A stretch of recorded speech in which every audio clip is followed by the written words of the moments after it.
మహబూబ్ నగర్ జిల్లా 10 లక్షల మందికి పైగా వలసలు పోయి తట్ట పని, పార పని, మట్టి పని, బొగ్గుబాయి, ముంబై లాంటి వలసలు పోవడానికి కారణము 2009లో ఒక వ్యక్తి కరీంనగర్ జిల్లా ప్రజలు తరుముతే అక్కడి నుంచి పారిపోయి పాలమూరు జిల్లాకు వలస వస్తే అయ్యో పాపం వలస వచ్చిండని చెప్పి ఆదరించి ఎంపీగా గెలిపిస్తే పోయి అదే పత్తాటు పోయిండు.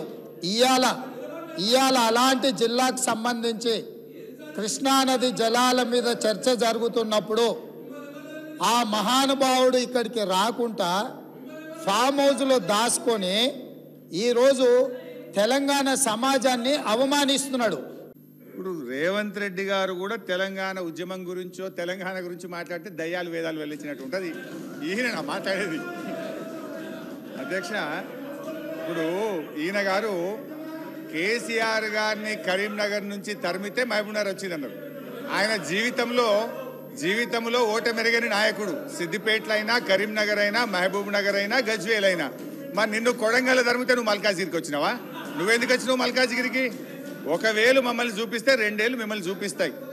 అధ్యక్ష, ఇప్పుడు సబ్జెక్టు డైవర్ట్ అవుతుంది కానీ అదర్వైజ్ అంతకంటే ధీటుగా ఘాటుగా నేను సమాధానం చెప్పగలుగుతా అధ్యక్ష. But I don't want to deviate. Still I want to maintain restrain.